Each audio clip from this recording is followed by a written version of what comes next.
part of the challenge, as I suggested before, is being able to tell the truth about the whole political system. I mean, that's where Bernie actually does well.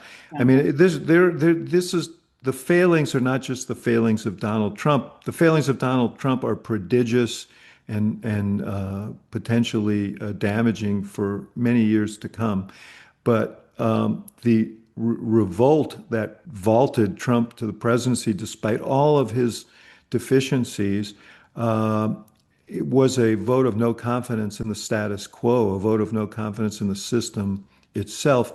And whoever runs for president successfully, I think, has to wage a campaign against the prevailing politics, not just of the Republican Party, but the politics of Washington, the politics that people perceive as corroded and corrupted by money, by special interests, by identity politics, by the need for the desire of people in the parties to maintain power rather than a focus on why they should and what they can do with that power.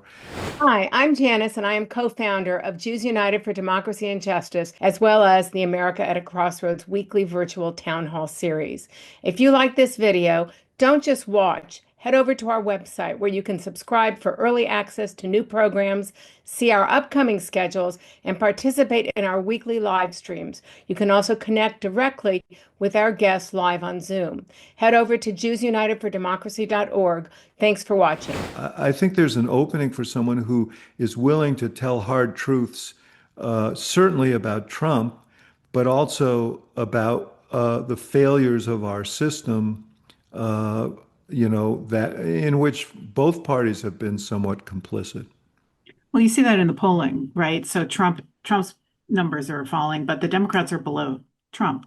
People don't like the Democrats at all. And I have spoken just personally to a couple of very engaged, politically minded people who've always voted Democratic, and they have said to me, I don't want to vote for Democrats anymore. Yeah. I'm Well, just, part of that, Madeline, part of that though, I mean, it's interesting you say that because when you look at the polling, I mean, a lot of the fall off has been among Democrats and Democratic leaning independents who feel like Democrats aren't fighting Trump hard enough. right.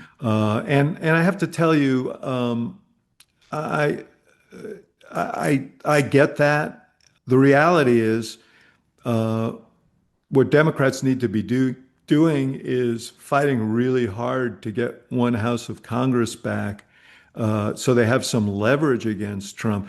Absolutely, a lot of the issues, I mean, from the rule of law to corruption to this what this tax bill actually means. I actually think that's let me separate out that for a second. There are a whole range of things that the destruction of foreign aid, which I think will turn out to be one of the worst foreign policy, national security, and public health decisions of our lifetime, and will fundamentally change our position in the world.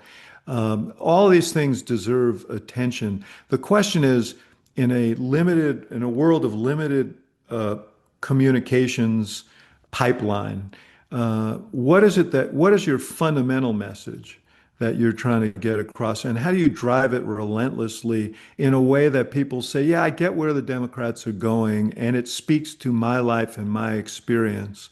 And I think what drove the last election were, yes, the border, but also and primarily economic issues.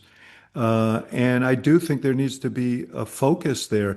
Now, that may be frustrating to Democrats who want us to, who want their leaders to be vigorous and angry and obstructive in the face of every provocation of Trump. But Trump's, he is an arsonist who's lighting fires everywhere.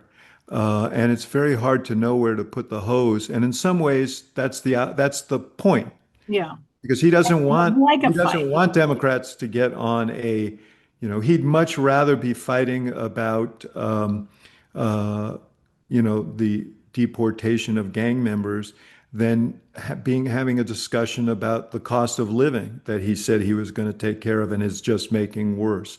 or some of the other things that really touch on people's day-to-day lives and concerns. Thank you for joining us. Join us again next week. Next week, Larry Mantle will be talking with David Ignatius about foreign policy. And I will see you soon.